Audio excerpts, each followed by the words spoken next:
These are some of the bare minimum things to expect from a man in the beginning of dating. When you're upset, he should show you that he's there for you and that he's listening to you. If he cares for you and he wants to see you as a serious girlfriend, he will try anything to make you feel better. He must organize date nights. If you just see each other at home and watch Netflix together, then what kind of a relationship is that going to be later on? The beginning should be exciting. He should want to take you out and show you to the world, and he should be proud of himself being next to you. And after every date, he should make sure that you come home safe, because as his girlfriend, you're his investment and he wants to keep his investment safe. And when he makes his plans for the weekend, he should include you, because it's the beginning and he should want to spend all the free time he has with you. If your man has done something wrong, this is the perfect way to punish him. For example, you've planned to spend the evening together, but then when he sits next to you on the sofa, the very first thing he does, he takes out his phone and he starts scrolling. If you then nag about it and you tell him to put his phone away because now he's supposed to give you attention,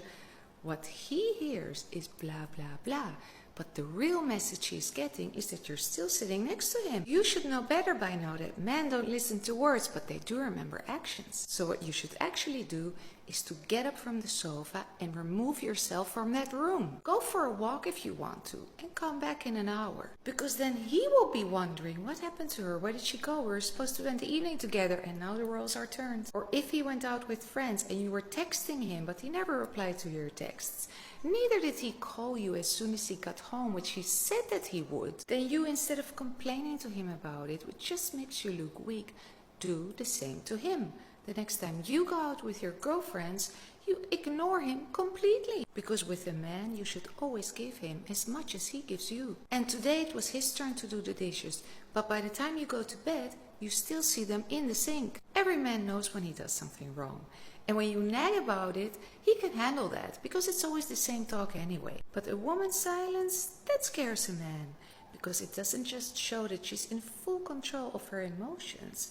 It also makes him nervous, because now he doesn't know what she's thinking. If you want your man to give you attention, the first thing you should do is stop giving him yours. Stop texting him with random questions like how he's doing, because you don't really care how he's doing. You're just trying to remind him that you exist. The more attention you give to a man with text messages and sending pictures of yourself, the more you give the message to him that you are crazy about him. And believe it or not, this actually makes him passive. Because every man deep down inside is a hunter.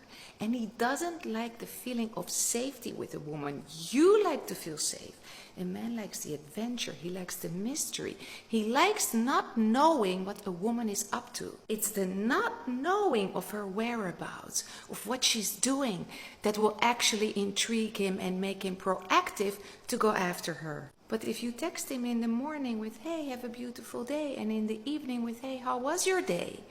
Then there's absolutely nothing for him to be curious about. So if you want him to focus more on you, then pull your energy away from him. And all this attention that you've given him, give it to yourself. And because men are like sharks, once you start to invest all that attention and energy in yourself, he will sense it. And that's exactly the moment he will start to come running after you.